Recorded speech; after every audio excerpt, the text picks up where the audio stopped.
Marlon Brando remains an enduring icon of American cinema, whose transformative approach to acting and complex personal life left an indelible mark on both Hollywood and global culture. Over a career spanning more than 5 decades, Brando redefined the art of screen performance, championed social causes, and lived a life of profound contradiction, both revered and reviled, disciplined and self-destructive. Here is an overview of his life and career. Marlon Brando Jr. was born on April 3, 1924, in Omaha, Nebraska, to Marlon Brando Sr., a pesticide and chemical feed manufacturer, and Dorothy Pennebaker, an unconventional and emotionally fragile actress who struggled with alcoholism. Brando's childhood was marked by instability and emotional neglect. His father was often absent and harsh, while his mother's drinking and promiscuity created a turbulent home environment. This led young Brando to develop deep-seated insecurities and a lifelong aversion to authority. After being expelled from Libertyville High School for reckless behavior, including riding a motorcycle through its corridors, he was sent to Shattuck Military Academy in Minnesota. There, he discovered acting but was ultimately expelled for insubordination. These early experiences forged his rebellious persona and ignited his interest in performance as an outlet for emotional. In the early 1940s, Brando moved to New York City, where he studied under Stella Adler at the Dramatic Workshop.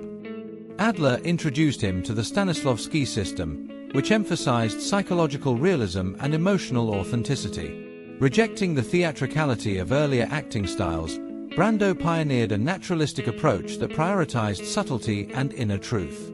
His Broadway performance as Stanley Kowalski in Tennessee Williams' A Streetcar Named Desire, 1947, catapulted him to stardom. Critics and audiences were captivated by his raw, animalistic energy, and the role established him as a symbol of brooding masculinity and rebellion.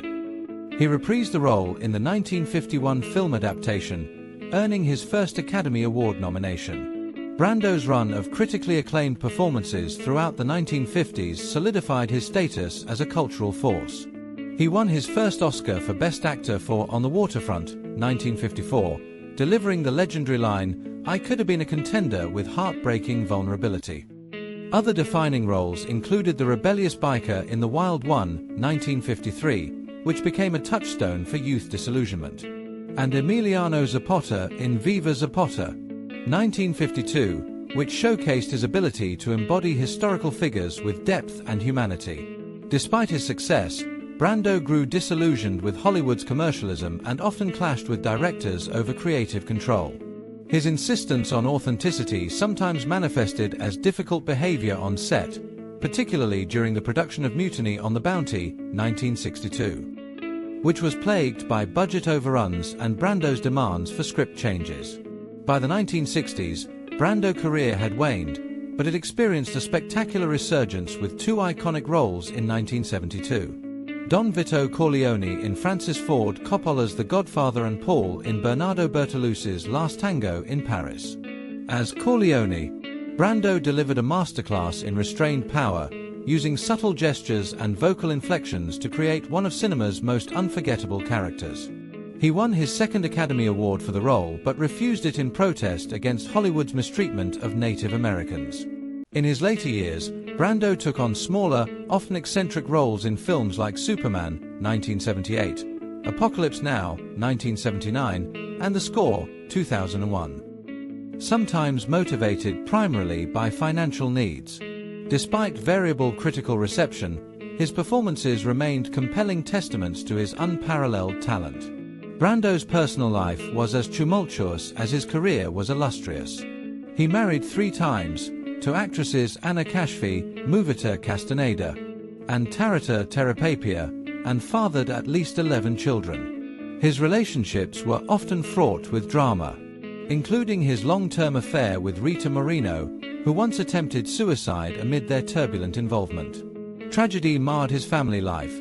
His son Christian was convicted of manslaughter in the killing of his sister Cheyenne's fiancé, and Cheyenne later died by suicide.